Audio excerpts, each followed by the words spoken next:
Hello, everyone, and welcome to the 14th session of our Leading Together series. In these 30-minute learning webinars, WestEd experts are sharing research and evidence-based practices that help bridge opportunity gaps, support positive outcomes for children and adults, and help build thriving communities.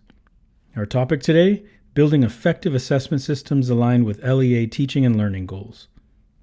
Our featured speakers today are Julie Webb, Senior Program Associate for our Assessment for Learning team at WestEd, and Tiffany Katanyoutanant, Research Associate for our Assessment for Learning team at WestEd. Thank you all very much for joining us. My name is Danny Torres. I'm Associate Director of Events and Digital Media for WestEd. I'll be your host. Now, before we move into the contents of today's webinar, I'd like to take a brief moment to introduce WestEd. As a nonpartisan research, development, and service agency, WestEd works to promote excellence, improve learning, and increase opportunity for children, youth, and adults. Our staff partner with state, district, and school leaders, providing a broad range of tailored services, including research and evaluation, professional learning, technical assistance, and policy guidance. We work to generate knowledge and apply evidence and expertise to improve policies, systems, and practices. Now, I'd like to pass the mic over to Julie. Julie, take it away. Great. Thank you, Danny. And welcome to you all. Thank you for joining us today. My name is Julie Webb, and I'm a Senior Program Associate on the Assessment for Learning team here at WestEd. And I'm joined by my colleague, Tiffany. Would you like to introduce yourself? Thanks, Julie. Hi, good afternoon, everyone. I'm Tiffany Katanyoutanant. I'm a Research Associate in WestEd's Assessment for Learning program. Great. Thank you, Tiffany. So we're really excited that you're all here with us to learn about building effective assessment systems aligned to local education agency or LEA teaching and learning goals. So with our agenda today, we're going to review just very briefly. We just have a brief time with you today. First, we're going to ask and answer the question, why the focus on assessment? I think we probably have a lot of good answers already to that question. We're also going to talk about some assessment system components that a lot of us are probably already familiar with when we think about assessment systems. And then we're going to move into speaking specifically about coherent and effective local assessment systems. So we're going to differentiate a little bit there and include some key characteristics that we've identified and a resource for you that goes into greater detail. We'll also be talking about the importance and really purpose around local assessment system evaluation. And we're going to do a deep dive into one of those key characteristics that we'll introduce to you and get a sense of all that's entailed in at least just one of those lenses that we can use to evaluate and think about our assessment systems. And then we'll have a little bit of time at the end for some reflection and some suggestions for local leaders about moving forward in this space. So we asked that question, why the focus on assessment? So I'm sure you're all aware in education, we focus a lot of our time and energy on assessment, and really for good reason. Our assessment tools and practices provide us with evidence of student learning for lots of different purposes. So one purpose might be to inform immediate next steps in learning for an individual student, or even to gain a better understanding of how well a program is supporting a whole group of students. So really, no matter the purpose, we need to ensure that every assessment activity is used to make decisions that can improve learning for students. And really improving student learning is why we focus on assessment, right? That's kind of, the foundation really for our work today. But it's not enough to consider really each assessment tool and practice individually. So that really actually gets us into a problem. So school and district leaders really have to consider how all of the assessments that are used in their system really work together in a coherent way in their local assessment system. And we have to do that if we really want all of our students to meet their learning goals. So I'm actually going to pass things over to Tiffany so she can start us off showing more information about assessment systems. Thank you, Julie.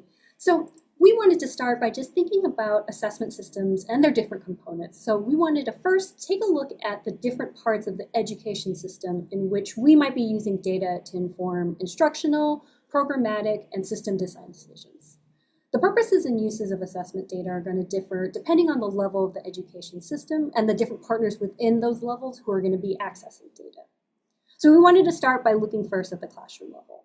When we talk about the classroom level, we're talking about, say, formative assessment processes that teachers might use to inform immediate next steps in their learning, to share data with students, and then to come together to think about what the next steps are. This may also include formal classroom assessments that measure individual student achievement. These can also be used for instruction and planning, but also just to get a kind of a better sense of student learning and gauge process along benchmarks. So at the classroom level, we might see things like an end of unit assessment, or we might see teachers asking students to turn to one of their partners and share their thinking. So that's what we're looking at when we're thinking about what's happening with classroom level assessments. Moving then to the school and district level, assessments may also inform instruction and planning and include things like interim and benchmark assessments to understand student progress towards content mastery. It might also include screening and intervention assessments that help identify students who might need additional learning supports. So at the school and district level, your local system might use something like MAP to do an interim check of performance, or use a screener to gauge students developing literacy skills. So those are the things that we're thinking about when we look at the school and district level. And then when we move to the state level, we're thinking about assessments that include standardized summative assessments that inform evaluation of programs and policies. So in your case, this might look like your state's end-of-year English language art and mathematics assessments. Now at the state level, we know that the state assessments are designed to provide broad data that informs student mastery at the end of a specified learning period. The thing about state assessments that we also know is that they're designed to provide comparable information across schools and districts. And because of this focus on trying to do those state-level comparisons, local leaders are afforded little choice when it comes to the tests that make up a state assessment system. So without kind of saying that, we know that those state assessments may not always perfectly align with things that are decided at the local level. So things like learning values, priorities, agreements about what we mean when we say student learning. So our local assessment systems do offer leaders more agency over the way that evidence of student learning is understood and responded to. And in the chat, you'll see a resource that it expands on these different levels and the components within the classroom, school and district, and state levels, and think about how they might work in concert with one another to inform the teaching and learning that Julie had referenced. So going back to our title, what do we mean when we're talking about what it means to have a coherent and effective local assessment system? When we're talking about this, we're talking about one where districts and schools are selecting the assessments that address their particular learning objectives. What we've learned from prior research and from our work with districts and schools is that there are some key indicators that tell us when a local assessment is working in concert with the teaching and learning system. What we see is that a coherent and effective local assessment system is one that is intentionally designed to improve learning outcomes for all students. We see a clear alignment to a shared vision for teaching and learning that's reflective of the commonly held agreements about valued learning goals, about how students should be experiencing learning, and then what it looks like for students to demonstrate their content mastery. This is the kind of system that also uses multiple measures to present a complete picture of student learning over time. And it's one where we know that the assessments are being used for their intended purposes and to collect the particular pieces of data of learning that we really like to understand. This such system also contains accessible assessment tools and strategies for all learners so that all students have the necessary supports they need to address any barriers that might hinder their participation. And then such a system is focused on identifying and building on student strengths. This system values students' languages, cultures, experiences, and it invites students to draw upon this knowledge, upon this background when they are participating in assessments. So that's kind of what we're looking for when we talk about what it means to have a coherent and effective local assessment system. So the bigger question then is, right, how do we know when we see such a system? What are the things that we would look for? What are the things that would signal this is happening to us? Julie and Senior Project Director Jessica Arnold have identified 8 key characteristics of such systems. And we can use these characteristics as a reference just to see if there are areas where we'd like to take a closer look, maybe ask a couple more questions, do a little bit more analysis, or we can look at it as a way to identify priorities for future actions we'd like to take in terms of designing and refining our assessment systems. So let's take a look at those characteristics together. So you can see, we'll start on the upper left side, move clockwise together across this graphic, and we'll spend a little bit of time just unpacking what each of these characteristics are and what are the things that we might look for or to signal that these things are happening in systems. So starting with informative. What it means when the system is informative is that the assessments selected in the system provide data that are relevant for teaching, learning, and system improvement. The tools selected provide an understanding of student learning, and are key in helping identify any additional learning supports that might be needed. When we move to align, this is where we're talking about, again, that closer alignment to what's happening at the local level. So in such an aligned system, the assessment tools are aligned with the standards, curricula, and instructional approaches that your particular locality has selected. Going to comprehensive. A comprehensive system is one that uses data from multiple measures to create a complete picture of learning. So in such a system, student performance is not going to be determined by just one tool, but by a number of measures that tell us how students are doing on different dimensions of learning that are important to us. And then worthwhile. We're looking at assessment tools and strategies that are going to prioritize student learning over data production. So assessments aren't administered without purpose. And additionally, this means that all partners who are within your system have the knowledge and tools they need to access these data to inform their teaching and learning decisions. Strengths-based means that the system identifies and builds on student strengths, not just focusing on deficits. We have assessments here that are not focused on, say, ranking students, but instead we're focused on highlighting all the different ways students might share what they know and use their information to complete a picture of their learning. Appropriate. Here, the assessment tools and strategies are made accessible for all learners. We're making sure that all assessment tools and strategies have accommodations that are needed, or they have options that allow all students to participate and to respond fully. Relevant. And when we talk about relevance, we're thinking about assessment opportunities that are meaningful and engaging to students. We also want to make sure that in terms of relevance, assessments are aligned with what students have been learning. So the assessments shouldn't feel like gotchas, they should feel like opportunities for students to share fully what they've learned. And then fosters agency.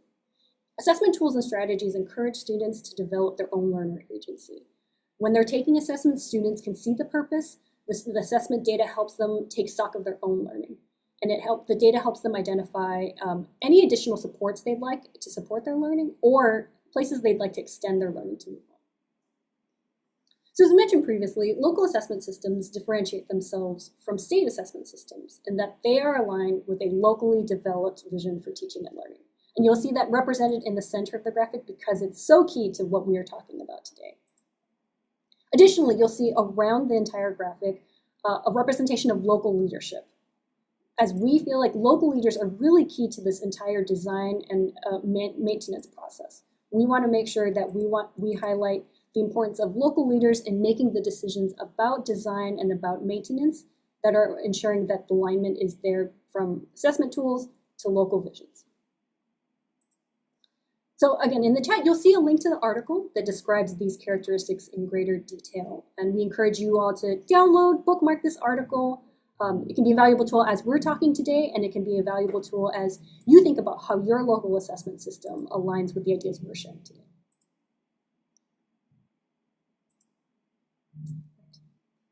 So again, when we go back to the question, how do we know when a local assessment system is coherent and effective? So Julie and I have done a lot of work in terms of thinking about system evaluation as a vital process for understanding how all these tools are working together and how assessment data are going to be used. But when we brought about, evaluation may call up different things and different ideas for people. When we talk about evaluation, we're talking about the process of asking particular questions about your system, collecting data points that shed light on your system's inner workings, its components, and then thinking about how people and partners have distributed data sharing responsibilities within your system. So when we're thinking about evaluation, this might entail asking questions about, say, how many literacy assessments is your locality administering when you compare it to the number of mathematics assessments? We might ask questions about who is particularly using the data from each assessment and what are they using it for? Are they using it to make lesson planning decisions? Are they using it to make classroom placement decisions? Those are the questions we might ask. We might also ask if, let's say, do we have an assessment that accurately tells us whether or not our students are attaining our reading learning goal? And if we don't have that tool, what are our next steps? Last Thursday, Jessica and Special Education Program Manager Elizabeth Zagata held a webinar on creating assessment systems that support strong outcomes for students with disabilities. And if you weren't able to join last Thursday, that recording will be available shortly, as Danny had mentioned. But those of you who were able to join may recall we had some discussion about systematically evaluating assessments and thinking about who's really making these design decisions, who do we need to involve in these design decisions, and what are the questions we should be asking when it comes to system design. Effective system design is informed by these evaluation processes, which helps us understand, again, what's happening in our local assessment systems. And it also helps us identify what are the strengths and opportunities for improvement. So in these processes, we like to encourage people to think about who are the different partners who might be involved in these evaluation activities. As Julie mentioned, assessment's not just centralized, right, in assessment by itself. We want to make sure that it's incorporated into teaching and learning systems. We also want to think about the role of local leaders in asking these questions and engaging in evaluative activities.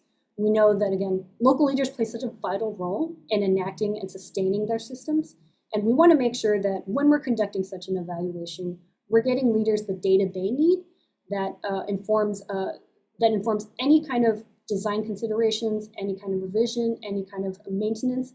We want to make sure that local leaders have what they need to ensure coherence and effectiveness in the system's design. So thinking again about evaluation, just as a broad category, we like to think about it as a way to shine a light on things like, again, how aligned are your assessments to your particular learning goals? And your locality's learning goals, no one else's.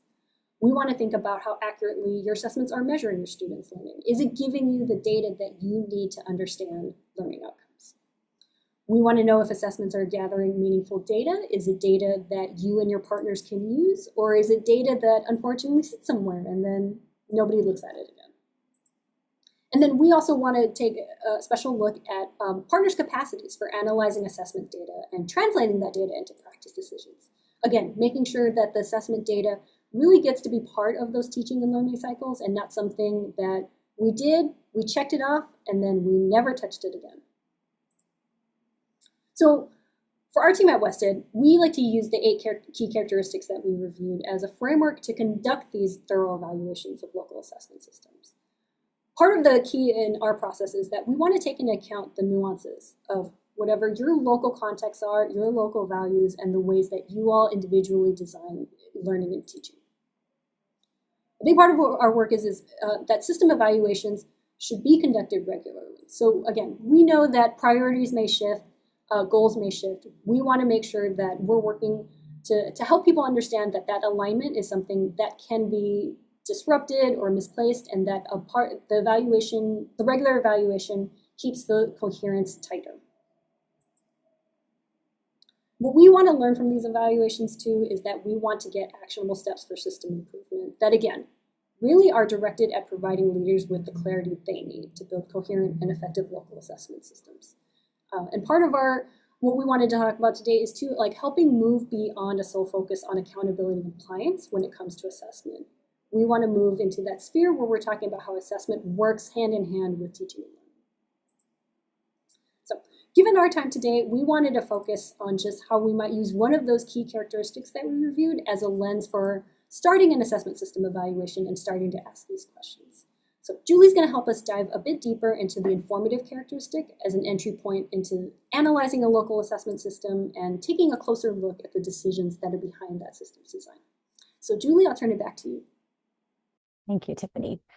So Wested's 8 key characteristics that Tiffany described on that previous slide allow us to look critically at and improve our assessment systems for greater coherence and effectiveness. So those lenses are going to be really important to signal what we need to be looking at and attending to. And the article that we shared in the chat will actually help you to recall those characteristics and further explore them because, of course, it goes into greater detail than we can do together with you today. But we do have enough time to dive a little bit deeper into at least one characteristic. So we thought we would start with the informative characteristic today. So an assessment system is informative when assessment is used efficiently to make decisions regarding teaching, learning, and system improvement. So we can ask ourselves questions about how often we spend time to really understand the investment of time and resources within our assessment systems. How are we really actually gathering that information? And is that a good investment for the return, or what is the return on investment there? And also, can we actually be more efficient in our use of our assessment systems, and how can we do that? We can also have more informative systems when assessment tools and practices are of high quality and provide meaningful information that inform decision making. So do we gather input from our teachers about how assessment data is informing their instructional decision making? Are we doing that? Are we not? How can we build their assessment and data literacy to improve their use of that assessment data and the evidence that they collect? Also, redundant and misaligned and even underutilized tools are removed from informative systems. So we don't always take stock of what we have or what we're using, but the informative lens helps us do that. So are we regularly evaluating the assessment tools and their relationship to other tools in the system? And are they used for the purpose for which they were designed? This is a key area that Tiffany and I have seen in different districts where assessments aren't always being used for the purpose for which they were designed. And that's a key consideration and a problem that we need to address. And then finally, in informative systems, all education partners, including teachers, leaders, students, and families, have access to timely, usable information about student learning. So do we understand the assessment and data literacy knowledge and skills of all of our partners? And how are we supporting their use of assessment data? So these are definitely things we need to be thinking about, especially as local leaders who have responsibility in those areas. So as you can tell, there's a lot to consider just when it comes to making sure our assessment systems are informative. And that's, of course, just one of the characteristics in that article that we talked about earlier. So let's actually continue with this idea of the informative characteristic and think about it maybe in another way. So we actually have, oops, I think I went too far. There we go. We have a description here of a local assessment system that is really less informative than it could be. And as you listen to this vignette, think about how this example compares to your current assessment system in your LEA. A district requires all K-8 students to participate in a standardized reading assessment and a math interim assessment every 6 weeks. And the resulting reports provided to teachers and families consist of a raw score and a percentile score. And without any context about standards, student learning, or guidance about next steps in learning, the reports are either ignored or used simply to confirm assumptions about which students are getting the content being taught and which are not. So this example describes a situation in which educational partners don't have access to all the data that they need to understand student learning. And this gap in understanding is really affecting decision-making, which also contributes to overall inefficiency of the system. Then this description might actually share some similarities with your local context, especially because it describes some common challenges that we all face in our LEAs. So having an informative lens helps make these challenges easier to spot, and we can make our next steps, make those next steps a little bit clearer that we need to take to make improvements. So when we, oops, it keeps advancing a little too far. So here we actually have a description of a local assessment system that is more informative this time. So let's see if you can locate evidence of how this description comes closer to meeting our informative criteria. A district conducts an annual survey of teachers, students, and parents to elicit feedback about the value of assessment data they receive throughout the year and how these data are and are not used. The district uses this information to guide decisions about specific assessments, including whether to continue using them and what sort of training and resources they can provide to help teachers and others understand and use the assessment data. So this example shows evidence of efficiency, informed decision-making, assessment tool evaluation, and access to meaningful assessment data, which are all elements of informative systems. So as you've likely concluded, there's a lot to unpack from the informative characteristic alone. And each of these characteristics can be a helpful lens through which we can take stock of our local assessment systems and really start conversations about teaching and learning in your local context.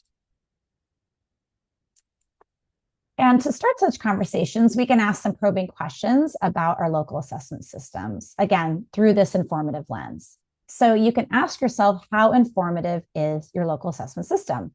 Are assessments of high quality, and are they aligned with your vision for teaching and learning? Do data provide meaningful insight into student learning and system improvement? Do data provide timely feedback to inform instructional decisions? And are data provided in ways that are accessible for all partners? So questions like these can actually help us reflect on the status of our assessment systems and help us consider areas for further investigation and improvement. So we've shared some big ideas actually with you today, and we'd like to offer some suggestions for how local leaders can start the process of improving local assessment systems. So our first suggestion is to establish a shared vision for teaching and learning through engagement with interest holders. And these interest holders include administrators, teachers, other instructional staff members, such as instructional coaches and paraprofessionals, and students and their families. And interest holder perspectives on student experiences and what they value about learning will help shape your commonly held agreements. In addition to the informative characteristic, consider how the other key characteristics apply to your assessment system. And the article we shared can offer some guidance in that way. Next, create a plan to evaluate your local assessment system. Be sure to attend to the alignment between assessments and the instructional practices, as well as the shared vision for teaching and learning.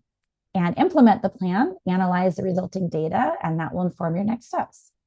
And in the meantime, build assessment and data literacy among all interest holders through professional learning, as well as guided engagement with student data. And these efforts can yield additional information that can support your improvement journey. So our time together is just about over. So we want to leave you with a few closing thoughts.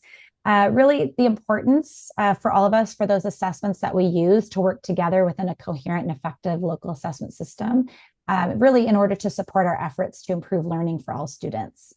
Also, intentionally building the assessment and data literacy of educational partners is really important for ensuring that we have access to timely, usable information about student learning. And also, regular evaluation of your local assessment system can provide school and district leaders with the data and insights that you all need to move beyond a sole focus of accountability and compliance, and just actually support all students to meet their learning goals. So with that, Tiffany and I would like to thank you again for spending your valuable time with us today, and I'll pass it back to Danny.